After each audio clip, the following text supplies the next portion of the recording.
Party के राष्ट्रीय अध्यक्ष और उत्तर प्रदेश के पूर्व मुख्यमंत्री अखिलेश यादव ने गौसेवा को लेकर बड़ा बयान देते हुए भारतीय जनता पार्टी पर सीधा हमला बोला है। अखिलेश यादव ने कहा है कि हमारे घर में बहुत सारी गायें हैं, करीब 45 गायें हैं और उनकी सेवा हम लोग खुद करते हैं। हमारे यहाँ आज भी जो पहली रोटी बनती है वह सीधे गाय को दी जाती है। अखिलेश यादव यही नहीं रुके, उन्होंने आगे कहा है कि गौसेवा केवल भाषणों और दिखावे की चीज नहीं है, बल्कि यह एक संस्कार और परंपरा का हिस्सा है। उन्होंने आरोप लगाया है कि बीजेपी नेता गौ माता के नाम पर सिर्फ राजनीति करती है। अखिलेश यादव ने कहा है कि बीजेपी में किसी की भी रोटी गाय को नहीं जाती।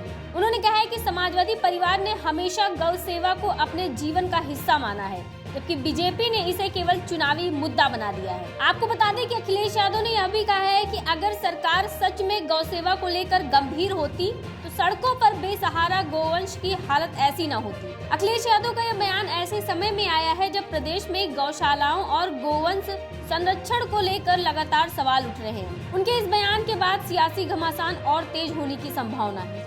हमें गायों से बड़ा लगाव है। हमारे घर में बहुत सारी गायें हैं। जितने लोग बैठे हैं सब अपने घरों में चेक कर लें, उनसे ज्यादा गायें हमारे यहाँ होगी। 30 किसी के यहाँ हो तो बताओ, कोई पत्रकार हो बताओ, किसी बीजेपी वाले के यहाँ हो तो बताओ। 30 गायें हैं, वैसे तो 45 हैं। 30 इसलिए बोला, शायद कोई ज्यादा होता तो मैं 45 बता देता। तो गाय सेवा, उसकी सेवा तो हम लोग करते ही हैं और हर दिन करते हैं। हमारे यहाँ पहली रोटी जब बनती है वो सीधी गाय को जाती है आज भी। और यहाँ जितने लोग बैठे हैं समाजवादी लोग, इनकी पहली रोटी बनी हुई गाय को जाती है। बीजेपी की किसी को गाय को नहीं रोटी जाती। मैंने तो आज तक जाते नहीं देखी। किसी भी बीजेपी के नेता की गाय को पहली रोटी नहीं जाती। हमारे यहाँ पहली रोटी गाय को जाती है।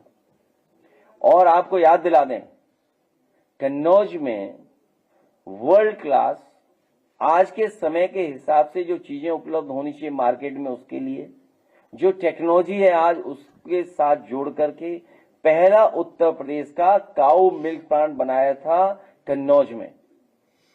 पहला काऊ मिल्क प्लांट।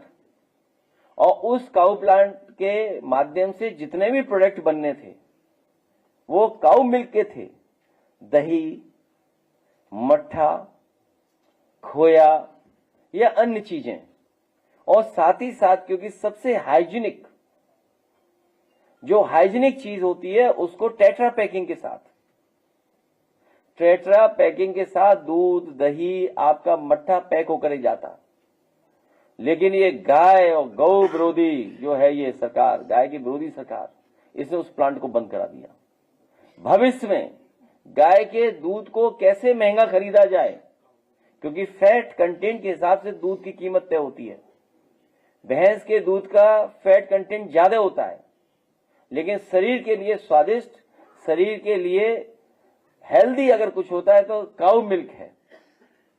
तो उस दूध को और गाय को बढ़ाने के लिए भविष्य में समाजवादी सरकार बनने पर अगर हमें ज्यादा रेट से पर लीटर दूध खरीदना पड़ेगा तो हम लोग सरकार से योजना बना करके काम शुरू करेंगे, जिससे हमारी गाय की भी सेवा शुरू वहीं से होगी।